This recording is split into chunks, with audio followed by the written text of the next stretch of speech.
ഞാൻ ലഹരിക്കെതിരെ എന്ന് പ്രതികരിക്കാൻ തുടങ്ങിയ അന്ന് തൊട്ട് എനിക്ക് പല രീതിയിലുള്ള ഭീഷണികളും 3-4 പേജുകളിൽ എനിക്കെതിരെയുള്ള ട്രോളും ആ കമന്റ് ബോക്സിൽ നല്ല തെറിയും കാര്യങ്ങളും ഒക്കെയാണ് വരുന്നത്. ഇതിൽ നിന്നൊരു കാര്യം എനിക്ക് മനസ്സിലായി, ഈ തെറി വിളിക്കുന്നവന്മാർ ഇതൊക്കെ ചെയ്യുന്നവന്മാർ എങ്ങനെയുള്ളവന്മാരാന്നുള്ളത്. ഇവന്മാർക്ക് എന്നെ നെഗറ്റീവ് പറയാൻ വേണ്ടി ഒന്നുമില്ല, പിന്നെ ഞാൻ ചെയ്യുന്ന സഹായങ്ങൾ കാണിക്കാനും റീച്ചിനും വേണ്ടി എന്നാണ് ഇവന്മാർ പറയുന്നത്. എടാ ആയിക്കോട്ടെ, എടാ കാണിക്കാൻ വേണ്ടിയാണെങ്കിൽ ഞാൻ ചെയ്യുന്നില്ലേ? ഏറ്റവും ഡിസേർവിംഗ് ആയിട്ടുള്ള ഒരു കുട്ടിയെ ഞാൻ ഡോക്ടറിന് പഠിപ്പിക്കുന്നില്ലേ?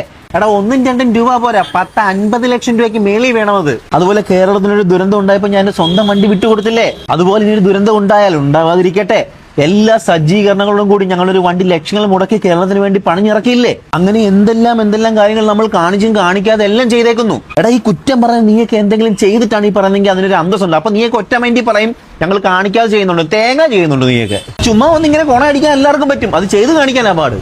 എടാ പിന്നീട് നീയൊക്കെ ഈ കുറ്റം പറഞ്ഞ ഈ ഗീവയുടെ കാര്യമില്ല. എടാ എന്റെ സ്വന്തം വണ്ടി ഗീവവേ കൊടുത്തിട്ടാണ് ഞാൻ കേരളത്തിൽ ഈ ഗീവവേ ട്രെൻഡ് ആക്കി എടുത്തത്. എടാ ഇന്ന് ഇന്ത്യയിൽ ഏറ്റവും എക്സ്പെൻസീവ് ആയിട്ടുള്ള ഗീവവേസ് പലർക്കും വേണ്ടി പല ബ്രാൻഡിന് വേണ്ടി ഞാൻ ചെയ്തു കൊടുത്തിട്ടുണ്ട്. എടാ ഇത് ചെയ്യാൻ നമ്മളുള്ളത് കൊണ്ടല്ലേ പല ബ്രാൻഡുകൾ ഇത്ര എക്സ്പെൻസീവ് ആയിട്ടുള്ള ഗീവവേസ് നമ്മളിലൂടെ കൊടുക്കുന്നത്. എടാ നിന്റെയൊക്കെ ഈ സോക്കേട് കാരണമാണ് ഞാൻ ഇപ്പൊ എന്റെ പേജ് ഫോളോ ചെയ്യാൻ പറയാതെ ബ്രാൻഡ് പാർട്ണേഴ്സിന്റെ പേജ് മാത്രം ഫോളോ ചെയ്യാൻ പറയുന്നത്.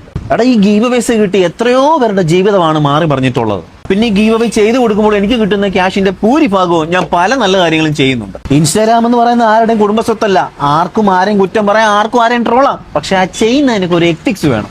എടാ ഞാൻ ഈ ലഹരിക്കെതിരെ പ്രതികരിക്കാൻ തുടങ്ങിയപ്പോഴല്ലേ നിന്റെയൊക്കെ ഈ കുരു പൊട്ടം തുടങ്ങിയത്. ഇനിയും പറയും, ഇനിയും പ്രതികരിക്കും, എന്നെ കൊണ്ട് ചെയ്യാൻ പറ്റുന്ന ഒക്കെ ഞാൻ ചെയ്യും. ഇതൊക്കെ അടിച്ചു കയറ്റി പലരുടെയും കമന്റ് ബോക്സ് നീയൊക്കെ തെറി വിളിക്കുമ്പോൾ എനിക്ക് നിന്നെ ഒന്നും തിരിച്ച് തെറി പറയാൻ അറിയാത്തോണ്ടല്ല. നിന്നെക്കാട്ടിലൊക്കെ നല്ല പച്ച തെറി എനിക്ക് വിളിക്കാനും അറിയാം. തെറി മാത്രമല്ല പലതും ചെയ്യാൻ അറിയാം.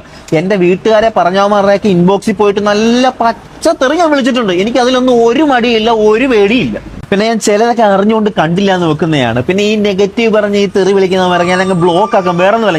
ഞാൻ സംസാരിച്ചു കഴിഞ്ഞാൽ ഞാൻ അങ്ങ് അറ്റത്ത് സംസാരിക്കേണ്ടി വരും, പിന്നെ ഞാൻ എന്റെ വില അവിടെ കളയേണ്ടി വരും. അതുകൊണ്ട് അങ്ങ് ബ്ലോക്ക് ആക്കി വിടും പലരും. എടാ എത്രയൊക്കെ നല്ലത് ചെയ്താല് കുറ്റം പറയാൻ വേണ്ടി മാത്രം കുറയേണ്ടതുണ്ടല്ലോ, സമ്മതിക്കണം ഇവനെ.